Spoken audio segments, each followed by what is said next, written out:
Buenas tardes, señoras y señores. Hoy, como siempre, con una nueva entrega de su programa Visión RD. Hoy estamos en la semana aniversaria del 24 de abril, la gesta gloriosa que prácticamente dividió la historia del siglo pasado en antes y después del 24 de abril. Y contamos con la presencia del colega y hermano Daniel Sánchez, una persona conocedora de la historia, y vamos a hacer un conversado especial sobre lo que significó para la sociedad dominicana el 24 de abril. Pero yo pienso, Daniel, que antes de irnos a adentrar a tratar el tema en sí, yo pienso que sería prudente para mejor comprensión de los amigos que están en la casa, y como este es un programa también que lo ven muchos profesionales y muchos estudiantes, que hagamos un preámbulo, hagamos una adaptación y le presentemos al público el tipo de sociedad que nosotros estábamos viviendo en el año de 1900, a partir del 1961, cuando se produjo el ajusticiamiento de Trujillo. Luego viene la elección del primer presidente después de la tiranía, que fue del profesor Juan Bosch. Entonces, yo quiero que tú hagas una ambientación de esa situación, y cómo se manejaba, cuál era el contexto histórico de la fuerza política y económica que eran determinantes en ese momento en la República Dominicana. Buenas tardes, Babín. Le agradezco infinitamente la invitación, la oportunidad, ¿verdad?, que me da de participar en este programa para tratar un tema de tanta vigencia y, diría yo, con amargura, tan olvidado en nuestro centro de estudios superiores. Quizá lo que más me llama la atención tratar estos asuntos, este tema ante todo, fue que una de las cosas que me llamó mucho la atención fue que un día de esto, llamando a una oficina pública, me contesta una joven que se identifica como licenciada. Tenemos un evento para el 24, y yo le digo, el 24 es una fecha gloriosa, una fecha patriótica. Y me dice la joven, yo no sé qué se celebra. Y yo me pregunto, ¿cómo pasó por los estudios primarios, secundarios y universitarios y no pudo retener la fecha más importante que la historia nacional pudo haber observado en el siglo pasado? Entonces es un poquito deprimente. Por eso estos temas debieran ser tratados, debieran ser divulgados, debieran tener una conmemoración mucho más efectiva, que llegue más a la sociedad de lo que hasta ahora ha llegado. Que la juventud conozca, que la juventud sienta, que la juventud sienta admiración o no por aquellos actores, ¿verdad?, que le tocó vivir momentos estelares tan excepcionales como los del 61, los del 62, los del 63 y los del 65. Yo no quiero convertirme en abogado del diablo, pero yo voy a defender esa licenciada.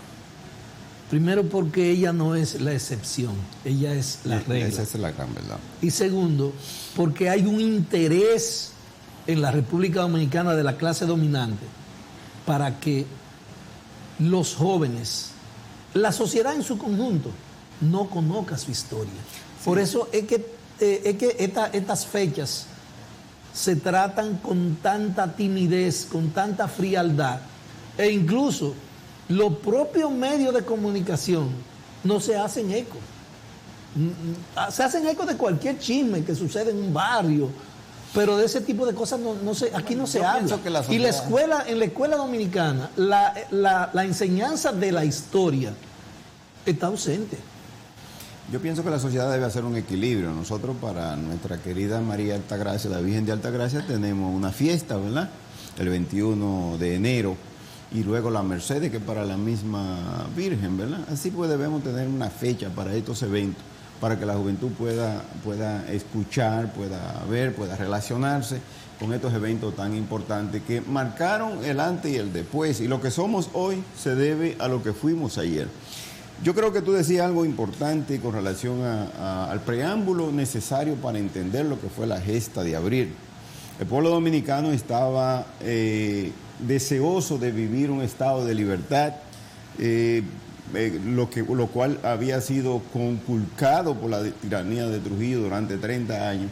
Y un poquito más, porque tú me dirías, bueno, tuvimos gobiernos democráticos muy excepcionales antes de esto. La República Dominicana ha sido víctima de malos gobiernos desde su fundación, con ligeras excepciones. Y a raíz del ajusticiamiento de Trujillo, el miedo que imperó durante esos 30 años comenzó a disiparse y la sociedad comenzó a insistir en ganar espacio para vivir y respirar democráticamente. Pero no todo el mundo estaba preparado para eso. Además, nuestros sectores de poder no veían la profundidad, no tenían la visión para hacer los cambios que la sociedad necesitaba en aquel momento. Y no teníamos quien nos endorsara exteriormente para conseguir la democratización de la sociedad. Pero a nivel internacional tampoco se daban esos elementos que nos pudieran favorecer. Y lo primero que tenemos son consejos de Estado, 3 consejos de Estado, presididos por sectores conservadores, la Iglesia Católica y lo que quedaba, los remanentes del trujillismo, hasta que se celebran las elecciones del 20 de enero de 1962, del 20 de diciembre, perdón, de 1962, donde se obtiene el PRD con Juan Bosch a la cabeza, obtiene una victoria aplastante sobre los otros sectores. Pero no había vocación de democratizar la sociedad.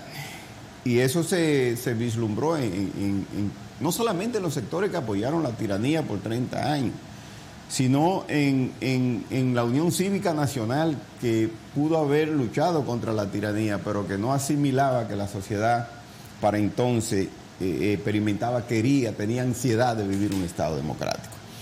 Si pasamos a este evento, vemos que los 7 años de gobierno del profesor Juan Bosch fueron altamente... 7 meses. ¿Ah? 7 meses. Los 7 meses, de gobierno del profesor Juan Bosch fueron 7 meses en que se observó una acentuada tendencia hacia la soledad en el poder.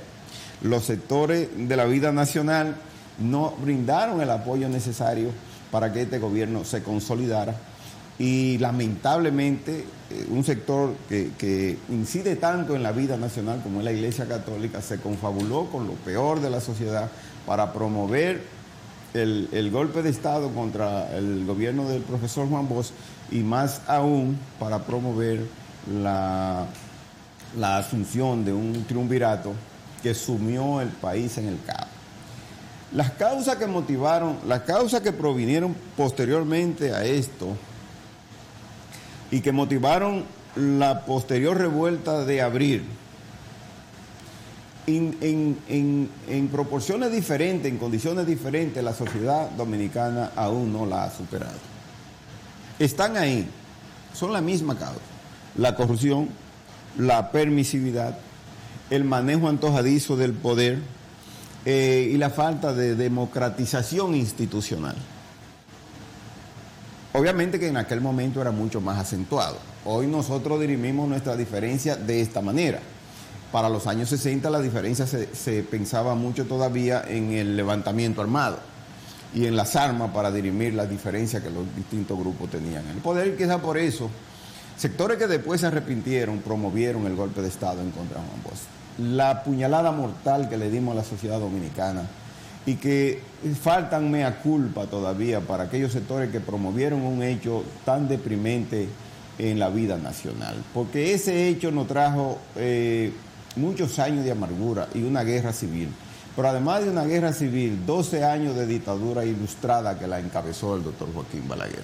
Y no solamente eso, sino que el golpe de Estado también, con el golpe de Estado se propició la muerte, desaparición y extradición de la esencia de la juventud de la época, incluyendo el grupo de Manolo que se fue a la Manacla y que fueron fusilados,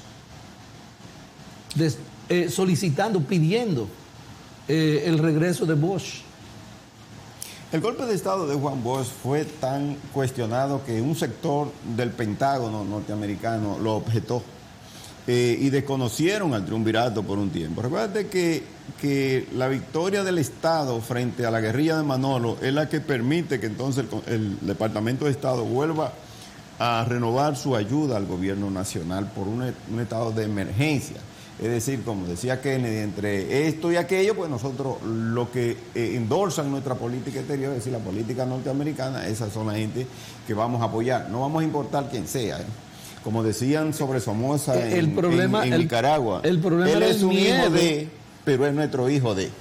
El problema también, el miedo a lo que había sucedido en Cuba en el año 1900. Obviamente que la guerra, la revolución cubana incide y produce una especie de referencia que pudiera ser negativa en ese momento para lo que pudiera haber sucedido aquí. Ahora, aquí había un movimiento democrático que desde que se da el golpe de Estado al profesor Juan Bosch propugnaba por la vuelta de Bosch al poder sin elecciones, es decir, el respeto a la Constitución de 1963, que dicho sea de paso, ha sido la Constitución más progresista, más avanzada que esta sociedad se ha dado. Porque la Constitución del 2010 es una buena Constitución, pero tiene un carácter enunciativo más que firme.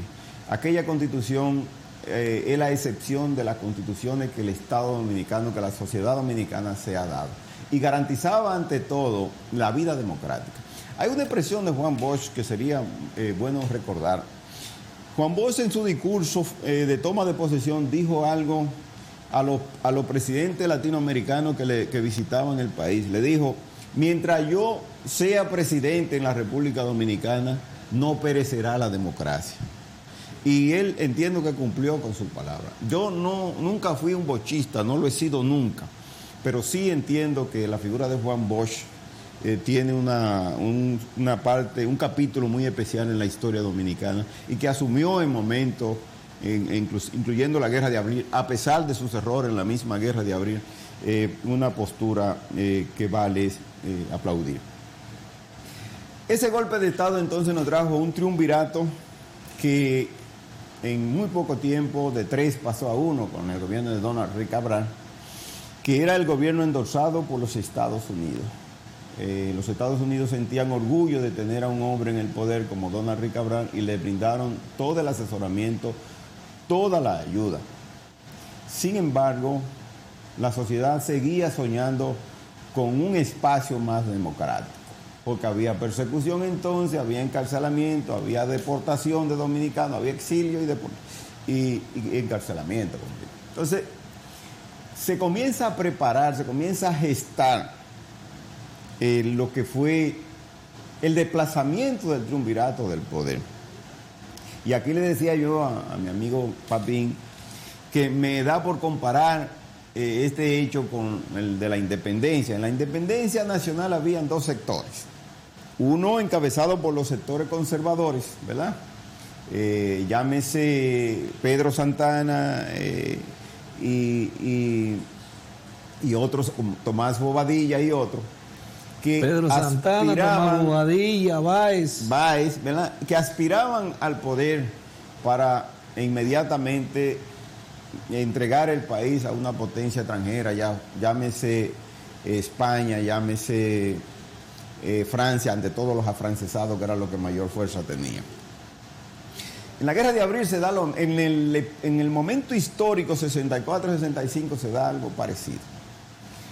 En el 64, quienes propugnaban por el desplazamiento del gobierno del triunvirato con mayor fuerza era el grupo de San Cristóbal, que era un grupo conservador dirigido por Nivar Ceja, militarmente, pero políticamente dirigido por el doctor Joaquín Balaguer. Propugnaban abiertamente por el golpe de Estado. Recuérdense que en el acuerdo de Río, que fue el acuerdo que se firmó en Puerto Rico, ese acuerdo fue firmado ante todo por el PRSC, que no era el Partido Reformista para entonces, el doctor Joaquín Balaguer y el profesor Juan Bosch, donde aunaron criterios a fin de manejar el desplazamiento del triunvirato del poder, pero con dos visiones diferentes. El sector constitucionalista entendía que Bosch debía volver al poder sin la celebración de elecciones. Pero el sector de San Cristóbal entendía que se debía desplazar al triunvirato del poder y formar una junta cívico-militar. Esto tenía una razón políticamente e históricamente importante de observar. En primer lugar, para entonces, ya para el 65 y para finales del 64, la embajada norteamericana y los servicios de inteligencia norteamericanos tenían una evaluación y habían concluido que la figura por excelencia que representaría mejor sus intereses en la República Dominicana era la del doctor Joaquín Balaguer. Una junta cívico-militar, hasta que se celebraran elecciones, iba a contar con el respaldo norteamericano, e inmediatamente se celebraran elecciones, los norteamericanos daban por sentado que el presidente lo sería el doctor Joaquín Balaguer. El triunvirato, en el mes de enero, desplaza a Ney Nivar Ceja de la comandancia del Grupo San Cristóbal y lo exilia a Puerto Rico, de donde pasó a Nueva York a compartir planes con el doctor Joaquín Balaguer. Lo que quiere decir que el Grupo de San Cristóbal no solamente perdió a su mentor principal, sino que perdió a otros directivos, militarmente hablando, que también fueron excluidos en ese momento, mientras que el grupo constitucionalista se fortalecía. Los hechos que se narran en lo adelante comienzan a tener presencia, a realizarse, ¿verdad?, a ejecutarse a partir del 24 de abril. Más está decir que la figura por excelencia en la organización del sector constitucionalista, así como Nivar Ceja lo fue del sector del Grupo San Cristóbal, el coronel Fernández Domínguez fue el organizador, el alma de ese movimiento constitucionalista. Aquel coronel que con sus 31 años ofrendó la vida por la patria un 19 de mayo de 1965, justamente unos 10 días después de haber retornado al país. Que Zelaya retornó al país por la vía que le fue posible en aquel momento en un avión norteamericano que gestionó Juan Bosch. Aquel coronel arrastró a su alrededor lo que pudiéramos decir lo mejor de la sociedad dominicana, lo mejor de la sociedad dominicana militarmente hablando. Allí estaba el coronel Lora Fernández, un hombre extraordinario, el alma de aquel movimiento militarmente hablando. Posteriormente, Francisco Alberto Camaño Deñó, que por un hecho histórico se convierte, ¿verdad?, en el eje que motorizó lo que fue la revuelta de abril. Ahora bien, estallada la revuelta de abril, ¿cómo pudiéramos valorar este evento? Que tiene en la fase inicial dos etapas. Primero, la primera etapa, donde a pesar de que Nivar Ceja no estaba en el país, el Grupo San Cristóbal estaba involucrado. Mucha gente que aspiraba a la formación de una junta militar estaba en el sector constitucionalista. Mucha gente. Sin ser constitucionalista. Sin ser constitucionalista, pero que aspiraban a una junta cívico-militar como se estaba planeando ya. Y que inclusive pudiera haber sido apoyada por los Estados Unidos, por la embajada y por grupos, por algunos sectores de la base aérea de San Isidro.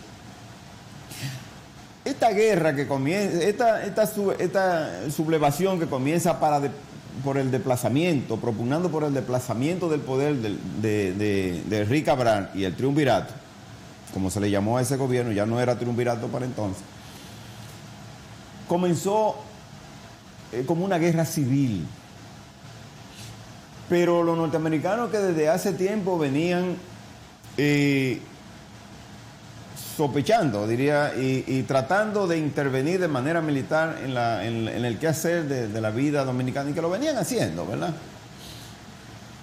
Intervinieron militarmente el 28 de abril de 1965, como dijo Camaño en uno de sus discursos, cosa que creíamos ya superada, que no iban a volver a suceder. Es un asombro que la sociedad tenga que ver, que un asunto donde el pueblo dominicano está pidiendo el retorno a la Constitución, el respeto a la Constitución, la vuelta de Juan Bosch, que había sido desplazado del poder y que legalmente había ganado unas elecciones, que esto motivara, primero, una guerra civil y segundo, una intervención de una norteamericana de una manera grosera, porque fue la 82 aerotransportada que trajeron al país y pasaron 42,000 militares. Eso no tenía nada que ver con el cuerpo civil, es decir, agentes de la CIA, agentes del FBI. Solamente agentes del FBI, habían más de 60 agentes del FBI en el país. Y de la CIA se considera que habían más de 100. Y en toda la provincia y asesores militares. Los asesores militares del MAT estaban ahí. Entonces, una intervención grosera en la vida nacional que pudo haber sido dirimida de otra manera para que el país lograra alcanzar estabilidad y democracia. Pero parece que poca gente estaba pensando en eso. La guerra de abril, la guerra civil se convierte entonces en una guerra patria a partir de del 28 de abril de 1965. Porque ya estábamos enfrentando no solamente a los norteamericanos, estábamos enfrentando a varios gobiernos de América Latina que tenían dictadura. Léase, por ejemplo, Brasil, que manda más de 100 soldados y manda un general, como fue Parnasco Arvin. Y léase que los Estados Unidos mandaron un general de 5 estrellas, el mejor general del Cono Sur, lo mandan a presidir la fuerza de intervención de la 82 aerotransportada a Santo Domingo. El pueblo no se amilanó y de manera muy valiente. Aquellos hombres, rodeados primero por la mejor tecnología militar que existía en ese momento, por los mejores cuerpos armados norteamericanos que existían para ese momento, por una cantidad de militares muy superior que venían de Puerto Rico, que vinieron de Guatemala, que vinieron de Costa Rica, que vinieron de Nicaragua, que vinieron de otras naciones que aportaron a nivel de América Latina presencia vergonzosa en nuestra sociedad.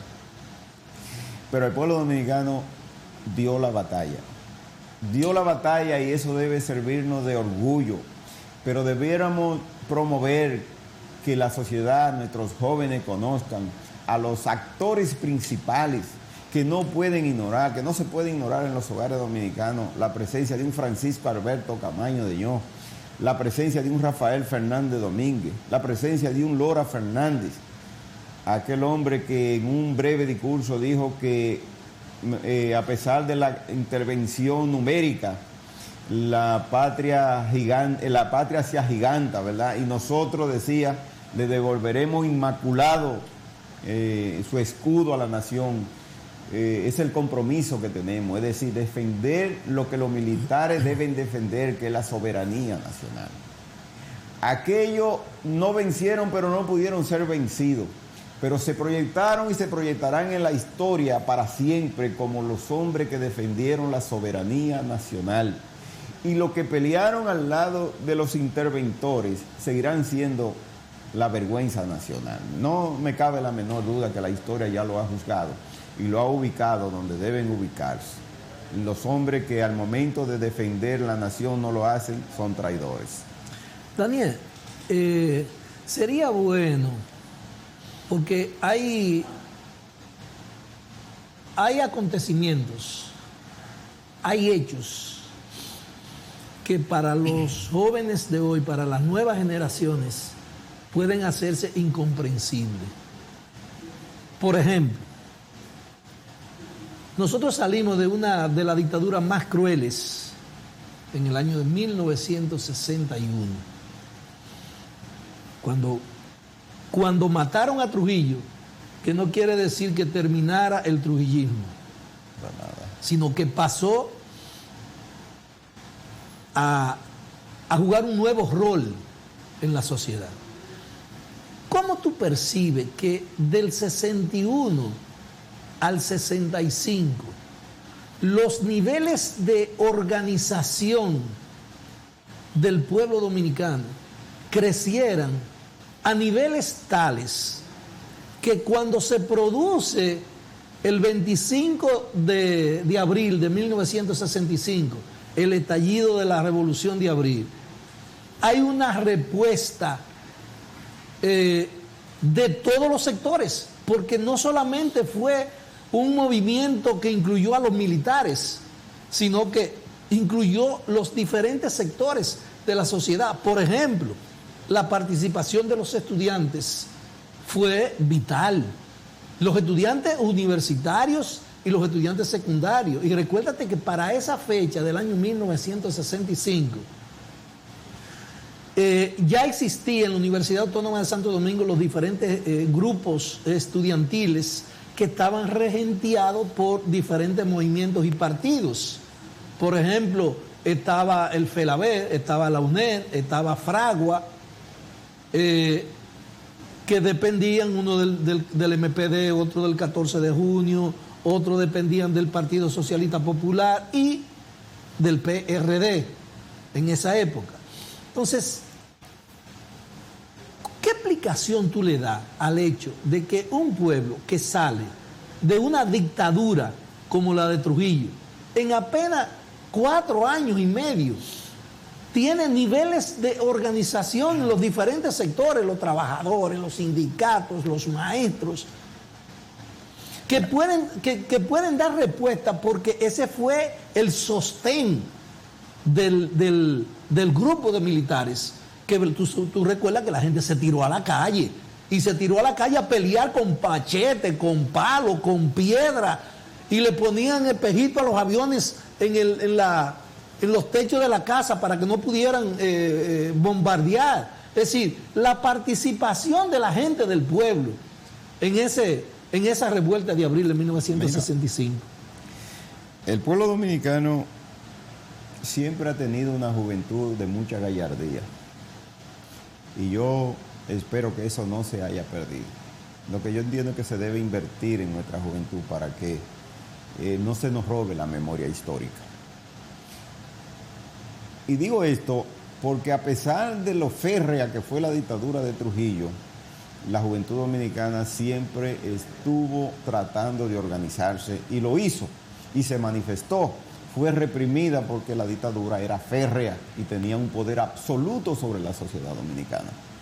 Pero si tú recuerdas, por ejemplo, lo que fue la Unión Democrática de Jóvenes Democráticos, donde aparecen todavía en nuestra historia muchachos que dieron todo, y donde salió Félix Servio Ducudré, los hermanos Ducudré y ellos. Y si tú recuerdas el levantamiento de Cayo Confite, fue la juventud dominicana. Y si recuerdas ambos levantamientos, pero si recuerdas la invasión del 14 de junio, antes de que la dictadura cayera, y tú vas a ver que en esa invasión estaba la crema innata de la juventud dominicana, muy a pesar de que habían jóvenes de otra parte, incluyendo norteamericanos, en esa invasión. Entonces tú dirás, bueno, el deseo de que yo hablaba ahorita, de que la sociedad dominicana tenía un ansia de libertad, estaba vivo. Y los panfleteros de Santiago también te dicen eso. Todavía tenemos a Negro Vera, el doctor Negro Vera, vivo ahí, que fue panfletero. Los muchachos dominicanos siempre... Y quizás el gran ejemplo que tuvimos, Juan Pablo Duarte, cuando comienza la organización de la Trinitaria, era un muchacho de 25 años. Es decir, nuestros muchachos siempre han sido preocupados y han querido lo mejor para la sociedad dominicana. No han creado en la actualidad el pensamiento neoliberal, el pensamiento postmoderno que habla de la individualidad, que si no quiere, cada quien que se salve como pueda. Pero a pesar de eso, yo sigo pensando que la juventud dominicana ha sido, ayer lo fue en la Guerra de Abril y lo volverá a hacer si fuera necesario. Recuérdate algo, Papín, si tú ves lo que sucedió en la Plaza de la Bandera a raíz del final del gobierno de Danilo Medina, que estaban haciendo un gobierno desastroso, ¿verdad? No quiere decir esto que estoy elogiando a nadie, no, sino que en verdad al final y siempre hicieron una administración pública muy vergonzosa.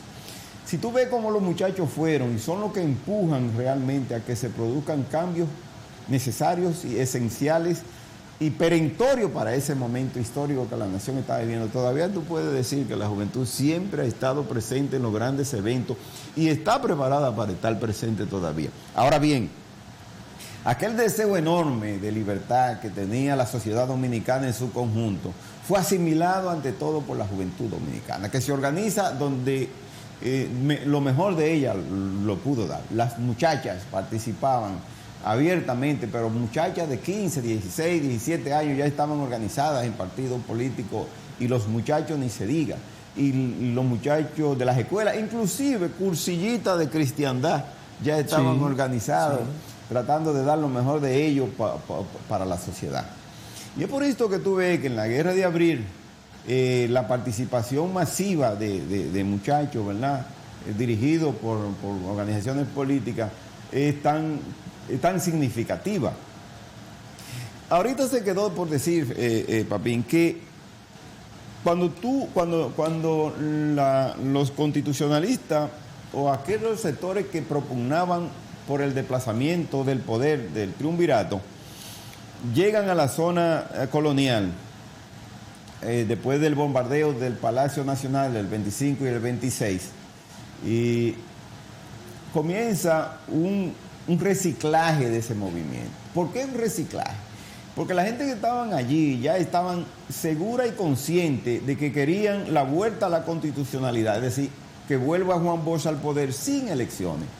Pero antes de eso, como estaba mezclado el grupo con la gente de San Cristóbal, la gente de San Cristóbal, de Balaguer ante todo, que se dieron cuenta que ese movimiento no propugnaba por ello, comenzaron a desertar y a moverse. Recuérdate una cosa, amén.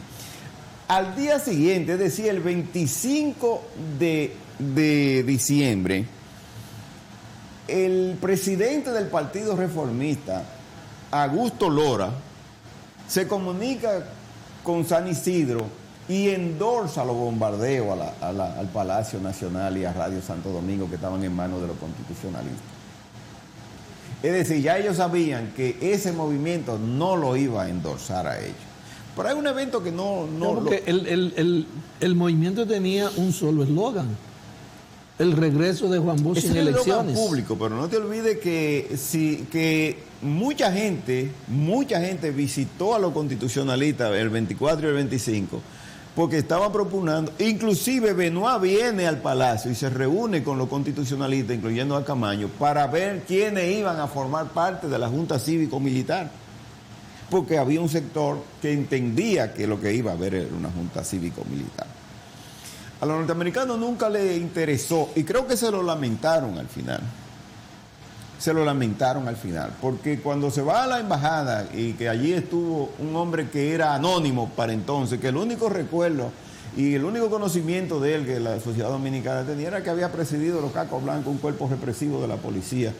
Y allí estaba Francisco Alberto Camaño de Ñón, ya comprometido, muy comprometido, porque era amigo de Rafael Fernández Domínguez. Y cuando el embajador le dice que esto no es hora de negociar, sino de rendirse, un momento que debió aprovechar. No es momento de negociación, sino de rendirse. Este es momento de rendición. Y todo el que estaba allí, recuerdo que tuve un amigo que estuvo ahí en Santo Domingo y me dijo: yo estuve ahí, yo era de los que estaba más cerca y escuché claramente. Hubo una palabra obscena, pero eso nunca se ha publicado. Y la palabra la dijo Francisco Alberto, no la vamos a decir tú y yo, ¿verdad que no? Pero sí le dijo: iremos al puente, no importa lo que suceda. Y mientras mucha gente salió y se exilió, se metió en las embajadas, ¿verdad? Fruto de incluso el presidente que se había... el presidente. Molino Ureña. Que posteriormente, lo que había del Senado, declare presidente a Francisco Alberto Camaño de Ñón. Entonces, eso hace la estampida de muchos sectores de la que habla incluso Montes Arache en una disertación que hizo, se debió a eso. Los reformistas que estaban apoyando el desplazamiento del gobierno de don Henrique Cabral salieron hacia otra zona. Y Víctor Gómez Berger, por ejemplo, fue miembro del gobierno de reconstrucción de Enver Barrera. Es decir, A pesar de esto, no se puede confundir que la diferencia que existían entre el balaguerismo que propugnaba por el golpe de Estado o por el desplazamiento del poder, el golpe de Estado al fin y al cabo, con la gente de San Isidro eran muy acentuadas. Recuérdense que él viene en el mes de junio, Balaguer regresa al país en plena guerra en el mes de junio, promovido por los norteamericanos, y se va a su casa. Y estuvo a punto de irse a vivir a la zona constitucionalista, donde Camaño era para entonces el presidente de la República. No lo hizo nunca por un asunto de política, ¿verdad? Y porque él entendía que se iba a inclinar mucho hacia este lado, y él estaba endorsado, asesorado y manejado por la embajada norteamericana y el Pentágono. Y tenía gente del FBI asignado de manera exclusiva para su protección. Pero la gente de Inver Barrera, esa gente no lo quería aquí, a pesar de que por la intervención de la embajada norteamericana tuvieron que aceptarlo. Balaguer se queda, participa en las elecciones del 66, independientemente de que la ganara o no, entendemos que no la ganó nunca, pero aparece como el ganador. Como dijo Camaño en Londres, un país intervenido donde tenemos todavía más de 20.000 militares norteamericanos y teníamos más de 150 agentes del FBI y de la CIA trabajando arduamente. Y teníamos, señores, el mejor director que la CIA ha tenido para América Latina, como fue el señor Philly, trabajando en los servicios de inteligencia en la República Dominicana. Primero, con la recomendación expresa del presidente norteamericano de que quería a Balaguer en el poder. Bueno, tanto es así que el proceso se desarrolló en un contexto donde el candidato Juan Bosch nunca durante el proceso, nunca pudo salir a la calle, nunca pudo ir a un meeting, nunca pudo ir a una concentración, nunca pudo ir a una reunión pública, porque todo tenía que hacerlo desde su casa, es decir, a través de las emisoras. Y entonces él orientaba a la gente desde su casa, porque Balaguer andaba con todo el apoyo y el resguardo y la protección y la seguridad, pero entonces a Bosch no se le permitió prácticamente hacer, como dice la gente, hacer campaña. Así entonces, en ese contexto es que Balaguer gana las elecciones. Mira, hay un asunto importante que voy a entrar ahí para ver eso, como tú lo has señalado. A raíz de que se hacen las negociaciones, unas negociaciones que tuvieron, ¿verdad?, las desventajas, nosotros en solitario, mientras que los negociadores de San Isidro tenían 42.000 marines negociando a su favor, para imponernos a nosotros que éramos 2 o 3 gente en Ciudad Nueva, muy valiente, eso sí, muy valiente y con mucha gallardía, es lo que a ellos más les conviniera. A pesar de que nosotros nos dimos una constitución el 6 de noviembre de 1844, a raíz de que se dan las negociaciones y se firme el acuerdo de paz en septiembre, que puso fin a la guerra, el país se gobernó sin constitución, por el acta constitucional. Esa acta constitucional, entre otras cosas, acordaba restablecer a los militares constitucionalistas en su puesto. Y otras concepciones para el pueblo. El pueblo no tenía una constitución. Esa acta se mantuvo hasta que se aprobó la constitución de 1966. Que dicho sea de paso, Daniel, la mayoría de las cosas que se consignaron en esa acta, en ese acuerdo, que beneficiaban al pueblo y a los constitucionalistas, en el 90% o más, nunca se cumplieron. No se cumplieron. Primero, la restitución de los militares constitucionalistas a su puesto, eso nunca se cumplió. Un evento después, que para vergüenza, diría yo, hay uno vivo todavía, el otro murió, de hombres extraordinarios como lo fueron en la guerra La Chapelle y el jefe del cuerpo de hombres rana, el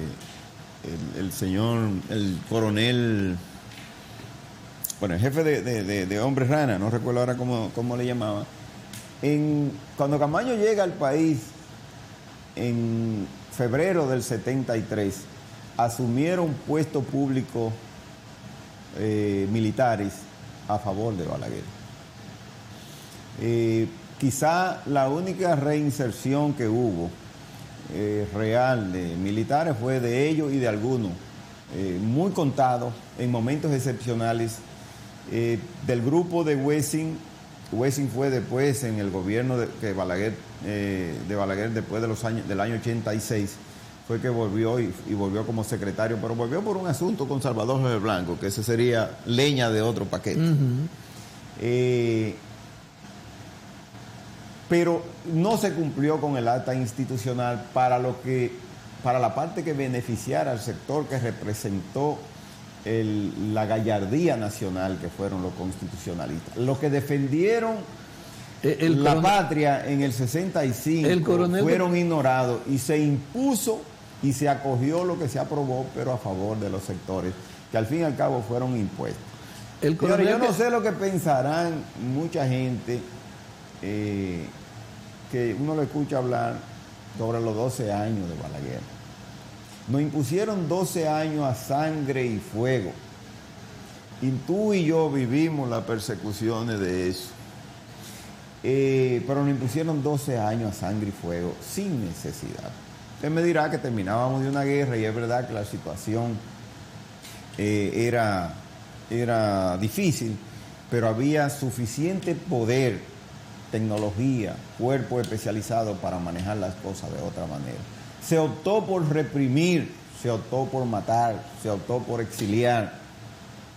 Me dijo un amigo que trabaja, que termina su vida o está terminando su vida ya, dijo, sí, reconocemos que somos los perdedores. Me dediqué mi vida de médico a trabajar por los niños, por la salud, por la orientación de la juventud, por dar clases, y entiendo que he cumplido con mi misión.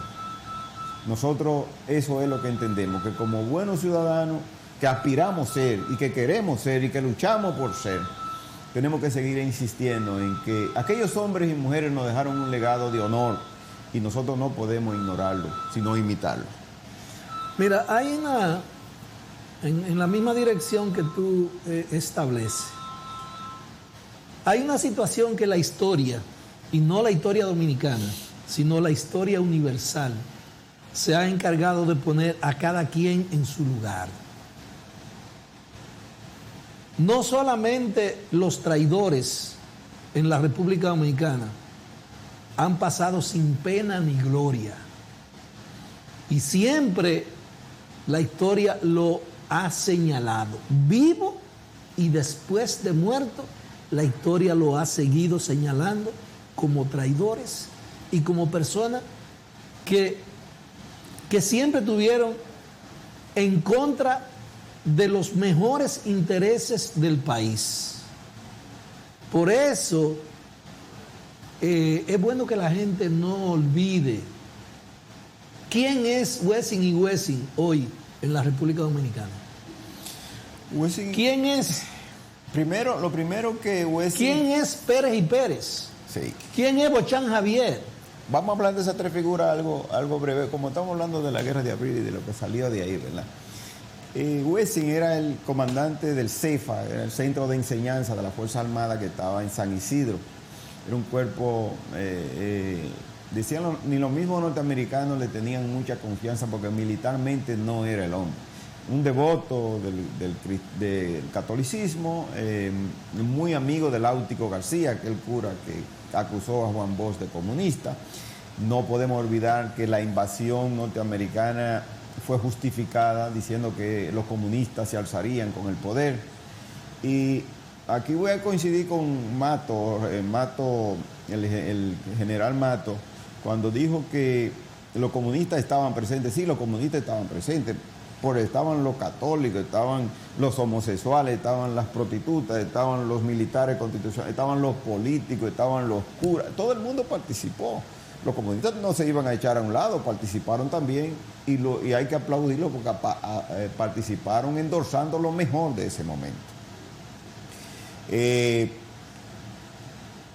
cuerpo especializado llamado CEFA y ese general llamado Wessing fueron los que ordenaron, quitándole el mando a Santos, que era el jefe de la aviación para entonces, y ordenaron el bombardeo al Palacio Nacional. Pero posteriormente ordenaron el bombardeo en el puente. Y luego firmaron la solicitud de intervención. Vamos a verlo. Entonces, ordenan el bombardeo en el Palacio y en el puente. Señores, en el puente hubo una verdadera matanza. ¿Dónde está la gallardía entonces en el medio de esto, del fragor de la batalla? ¿Y dónde comienza a vislumbrarse la figura valiente y extraordinaria de Francisco Alberto Camañeño? En la batalla del puente. Porque salido de la embajada norteamericana, sale con un grupo de amigos, entre ellos La Chapelle y otros coroneles, hacia el puente. Señores, y en la batalla del puente, este pueblo dominicano, ese pueblo que se hizo independiente un 27 de febrero, este pueblo que se enfrentó al poder más grande que existía para entonces, que fue al Imperio Español en la Guerra de Restauración y lo venció. Este pueblo que por 8 años se enfrentó a la ocupación norteamericana desde el 16 hasta el 24 y que se enfrentó a Trujillo siempre, independientemente que Trujillo era una maquinaria del poder y que supo manejar el poder. Y se enfrentó a Balaguer en los 12 años.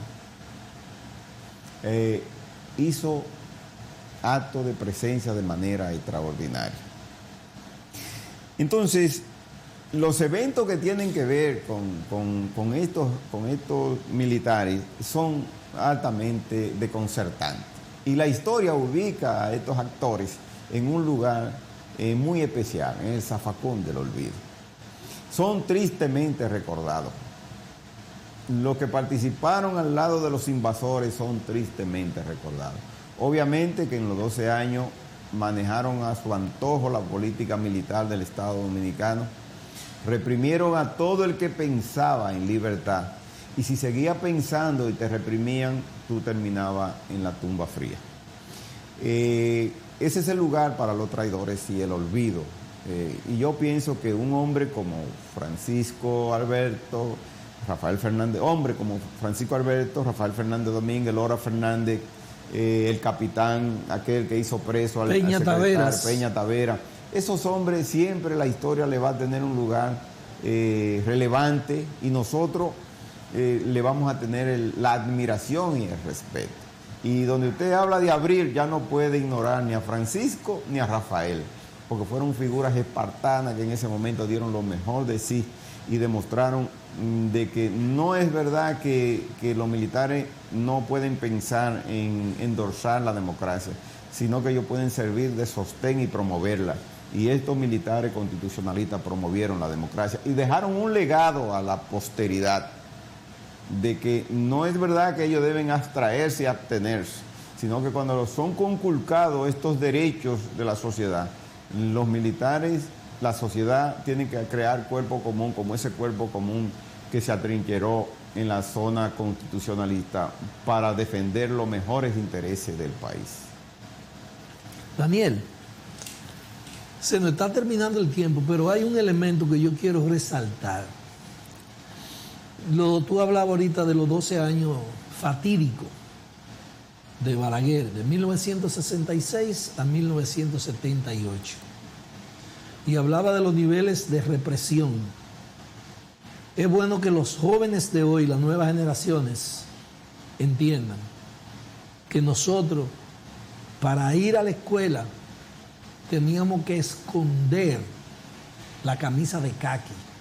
Porque andar vestido, bueno, déjame precisar que en aquella época el uniforme con el que los estudiantes iban a las escuelas era el mismo con lo que los militares salían a la calle. Es decir, nosotros íbamos con con un pantalón caqui y una camisa de caqui, sí, que generalmente era una camisita de caqui con la manga larga. Sí. Y tú te acuerdas que le hacíamos unos bolsillos, pero ¿qué pasa? Que también los guardias se vestían de la misma forma. De todas maneras, lo que quiero resaltar es el hecho de que los libros, en esa época no había mochila. Los libros nos los metíamos aquí mire, en la barriga, y lo tapábamos entonces con la camisa, porque no podíamos enseñar los libros, ni podíamos ir, que era a pie que se iba, no como ahora, de la casa a la escuela, caminando vestido de caqui, porque ese era un riesgo y usted podía incluso ser no solamente apresado, sino asesinado. Ese era el contexto histórico en el que se desenvolvió esos 12 años de Joaquín Balaguer. Amén de todas las diabluras y todas las cosas que se hacían en cada esquina. Había un calié y un ¿cómo era que le decían a los caliés? Además de caliés, no recuerdo el término. Bueno, pero que vivían chivateando y vivían investigando. Chivato. Sí, Chivato, no, pero soplones. Soplones. Los soplones que vivían en los barrios enterándose de las cosas que pasaban, para entonces informarlo a los organismos de seguridad. Y no había manera de que a los jóvenes que tenían ideas contrarias al status quo no se les persiguiera. Señores. Hay un asunto importante para terminar. 30 segundos. Que es que el legado de la Guerra de Abril quiso ser borrado en los primeros 4 años del gobierno de Balaguer. Y por eso quizá su representante militar más destacado, que fue Pérez y Pérez, formó la famosa banda para perseguir todo pensamiento liberal, todo pensamiento democrático, perseguirlo y exterminarlo. Así es. Entonces, pero a pesar de eso, eso ha subsistido, logró sobrevivir, y el legado de aquellos hombres y mujeres que dieron lo mejor de ellos en Abril está muy presente en la sociedad. Y hay que mantenerlo siempre presente. Señores, nos despedimos agradeciendo su sintonía y diciendo que no se vayan, que luego sigue Entre Jerez. Hasta mañana.